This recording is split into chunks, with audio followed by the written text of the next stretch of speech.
Welcome to जादू Jammu channel. मैं विशाल पूछने। जैसा कि आपको पता है 15 अप्रैल से जाति जनगणना जो है उसका दूसरा फेज फिर से शुरू होने वाला है।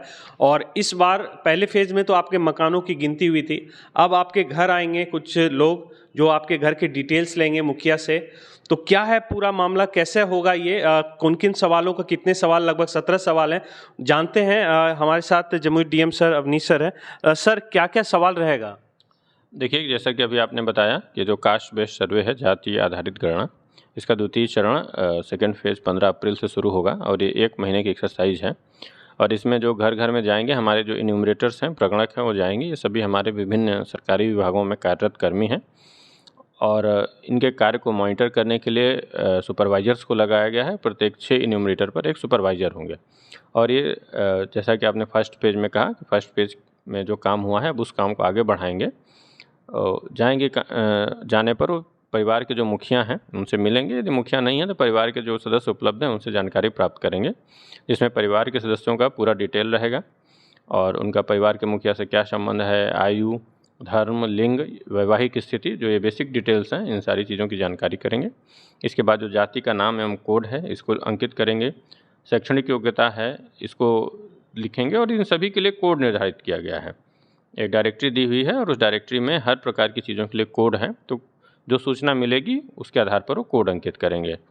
इसके बाद कार्यकलाप की स्थिति है। कार्यकलाप में जैसे सरकारी नौकरी में है या प्राइवेट सेक्टर में है तो ऑर्गेनाइज सेक्टर में है, अनऑर्गेनाइज सेक्टर में है, स्वरोजगार कर रहे हैं, कृषक हैं, काश्तकार हैं, खेतिहर मजदूर हैं, निर्माण मजदूर हैं, अन्य मजदूर हैं, मिस्त्री हैं, कचरा बीनने का काम करते हैं, विद्यार्थी हैं, गृहिणी हैं।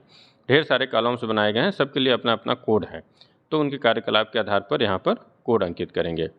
इसी प्रकार जो आवासीय स्थिति है कि पक्का मकान है या नहीं, पक्का मकान है तो उसमें कितने कमरे हैं, 2 कमरे हैं तो उसके लिए एक अलग कोड है, एक ही कमरा है तो एक अलग कोड है। इसके बाद कपड़ैल का मकान है या झोपड़ी है या आवासहीन है, इन सभी चीज़ों के आधार पर आवासीय स्थिति को लिखेंगे। जो प्रवासी स्थिति है, यदि बिहार के बाहर रहते हैं तो किस कारण से रहते हैं, शिक्षा के लिए रहते हैं या रोजगार के लिए, इन सभी के लिए कॉलम्स बनाए गए हैं। उनके पास कंप्यूटर या लैपटॉप है या नहीं, यदि है तो इंटरनेट की सुविधा है कि नहीं, गाड़ी है तो इसका भी डिटेल लिखेंगे, 2 पहिया वाहन, 3 पहिया वाहन, 4 पहिया वाहन, ट्रैक्टर, 6 पहिया वाहन या कुछ नहीं है, तो इन सभी के लिए एक एक कोड है। इसी प्रकार से जो कृषि योग्य भूमि है तो जितनी कृषि योग्य भूमि है उसके आधार पर कोड्स निर्धारित हैं। इसी प्रकार से आवासीय भूमि है, अगर 5 डिसिमल तक है तो उसके लिए एक कोड है। इसी प्रकार से आगे बढ़ते बढ़ते आवासीय भूमि की उपलब्धता के लिए ढेर सारे कोड बनाए गए हैं। सभी स्रोतों से जो मासिक आय है तो उसके लिए भी इसी प्रकार से कोड बनाए गए हैं। जैसे अगर 6,000 तक की आय है तो उसके लिए कोड 1 है और इसी प्रकार से सीक्वेंस बढ़ता गया है और परिवार के सभी स्रोतों से मासिक आय के आधार पर कोड अंकित किया जाना है। और लास्ट में आधार संख्या है जो कि ऑप्शनल है। तो इस प्रकार से इस पूरे सभी कॉलम्स को प्रगणक के द्वारा भरा जाएगा और उसका ऐप में एंट्री किया जाएगा। एंट्री भी हमारे सरकारी कर्मी कर रहे हैं। इस प्रकार से हम लोगों का ये लक्ष्य यही है कि एक विधिवत तरीके से, जिस प्रकार से फर्स्ट फेज़ में हम लोगों ने किया है, सेकेंड फेज़ में भी समय सीमा के भीतर जो राज्य सरकार द्वारा निर्धारित है, हम लोग जाति आधारित जो ये गणना है, कास्ट बेस्ड सर्वे है, इसके काम को संपन्न कराएं। सर जैसे कि सवाल उठ रहा है कि एक घर में 2 भाई हैं, 4 भाई हैं, तो और सब एक जगह रहते हैं, तो ये मासिक आय में किनका नाम आएगा? नहीं, इसमें सभी स्रोतों से मासिक आय है, तो अगर वो एक साथ रहते हैं तो सभी स्रोतों से मासिक आय उस सबको एक साथ मानते हुए तब कोड अंकित किया जाएगा। अच्छा, उस सारे का काउंट कर लिया जाएगा। सर जैसे जो बाहर रहते हैं वो श्रमिकों के लिए भी क्या काउंट हो रहा है? हाँ बिल्कुल, जो लोग बाहर रह रहे हैं तो उनकी प्रवासी स्थिति है उसको अंकित किया जाएगा, सारी डिटेल्स लिखे जाएंगे और जो उनके परिवार के सदस्य मौजूद हैं उनसे पूछा जाएगा डिटेल्स, और यदि ज़रूरत पड़ेगी तो उनसे फ़ोन नंबर लेकर के उनसे भी बात करके उनके डिटेल्स को कंफर्म किया जाएगा और इसमें अंकित किया जाएगा। सर कुछ लोग ज़मीन को लेकर पूछ रहे थे कि जैसे उनके दादा के नाम पे ज़मीन है और यहाँ पे भाई के इंडिविजुअल की थोड़ा अलग अलग है, तो इसको कैसे बाइफरकेशन, मतलब अलग किया जाएगा?